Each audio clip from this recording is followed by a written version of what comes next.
Welcome to the Deep Dive.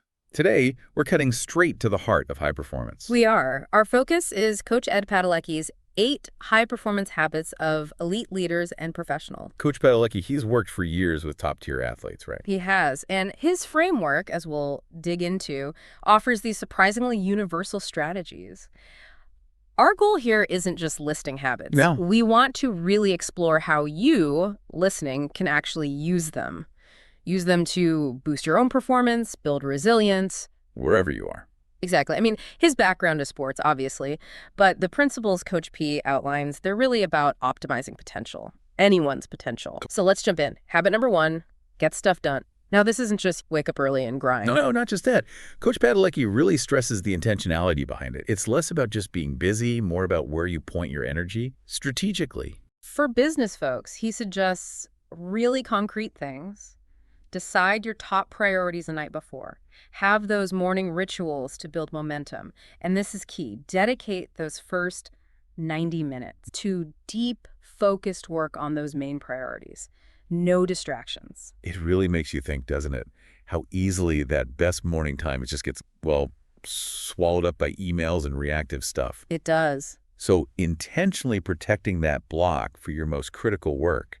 How could that really shift things for you? Well, just imagine harnessing that focused energy. I mean, we're always on, right?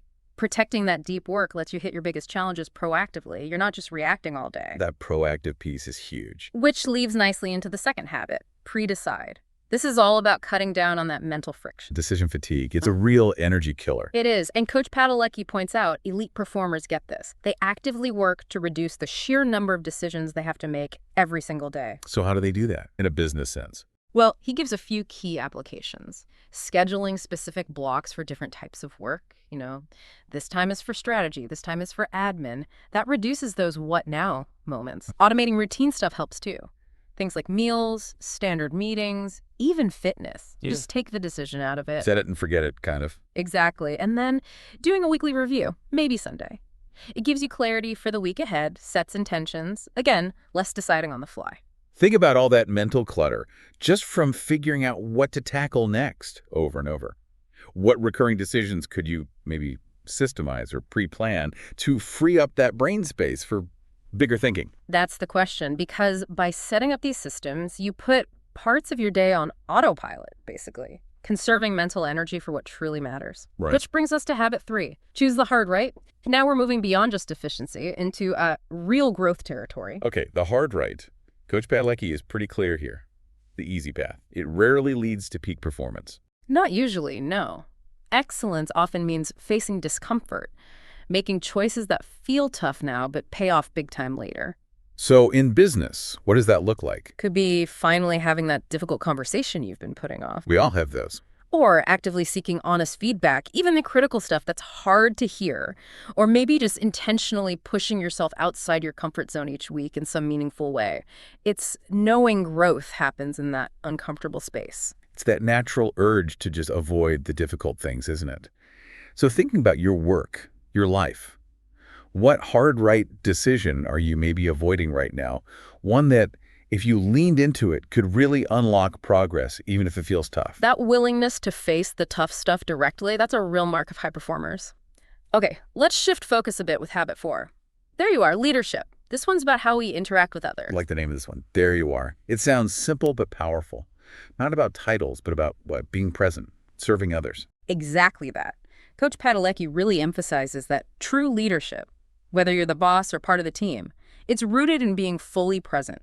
Focused on the other person. Okay. In business, this means things like truly listening, not just waiting to talk, but active listening. Right. Leading by example, even in small ways. Making a point to celebrate team wins.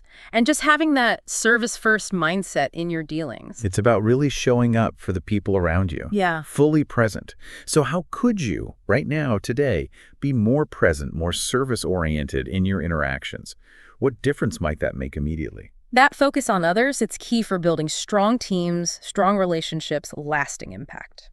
Okay, moving on to habit 5. Own the finish. We talk a lot about starting strong. But finishing strong is just as important, maybe more so. Absolutely. Keeping that drive, that focus right through to the end, that's critical. Elite performers don't fade out near the finish line. So how does that translate to, say, project work?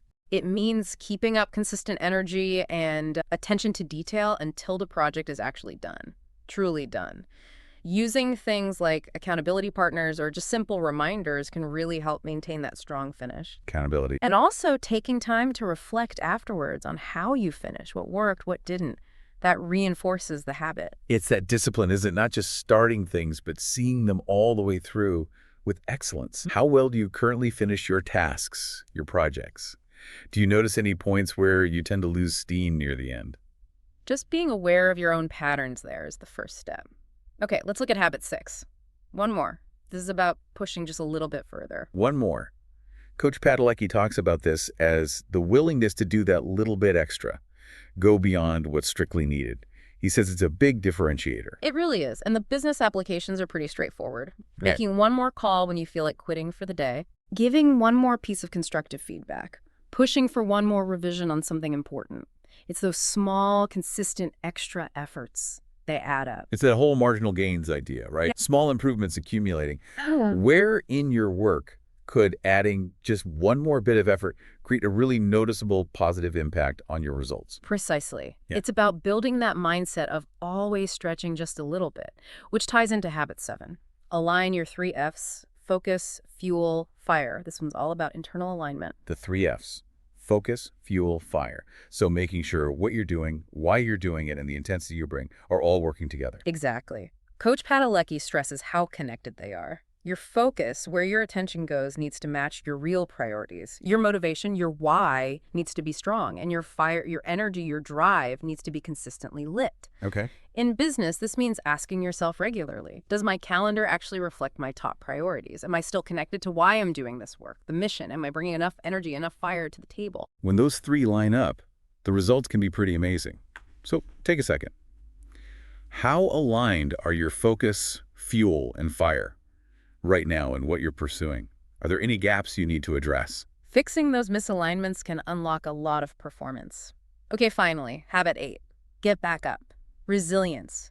Dealing with setbacks. It's crucial for staying in the game long term. And Coach Padalecki says setbacks aren't just possible, they're inevitable, right? Absolutely.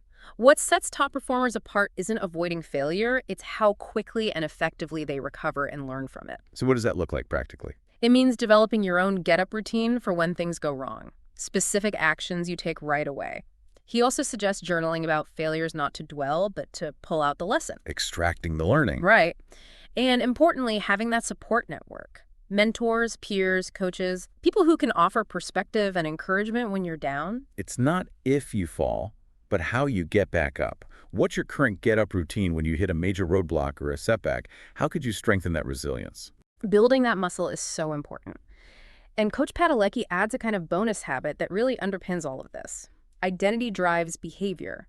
Very much echoes James Clear in Atomic Habits. The idea that who you believe you are fundamentally shapes what you do. Your self-image dictates your actions. So Coach P suggests consciously choosing and cultivating an identity that aligns with high performance. Using identity-based goals, maybe even affirmations that reinforce who you want to be, like, I am the kind of leader who finishes what I start. Internalizing it. When you truly believe that's who you are, the actions tend to follow more naturally. It's about becoming that person internally first. So the question for you is, what's the core identity that would most powerfully fuel the behaviors and results you want? What kind of professional or coach or athlete are you truly committed to becoming? Ultimately, these 8 habits, plus that bonus insight on identity, they offer a pretty complete framework for high performance. So just to recap Coach Ed Padalecki's habits: get stuff done, pre-decide, choose the hard right. There you are. Leadership, own the finish, one more. Align your 3 Fs, get back up, and that crucial bonus, identity drives behavior. And like Coach Padalecki makes clear, these aren't just for the sports world, they apply everywhere. Performance matters, business, coaching, anywhere. He leaves us with a couple of powerful thoughts. Performance is a choice, and excellence isn't an act. It's a habit. Right. And maybe the most resonant question, the one to really sit with, is his. So who are you committed to becoming? Think about that identity and how these habits can be the tools to build that bridge from where you are now to that person you aspire to be. Thanks for taking this deep dive with us. We hope this gives you some food for thought as you continue on your journey.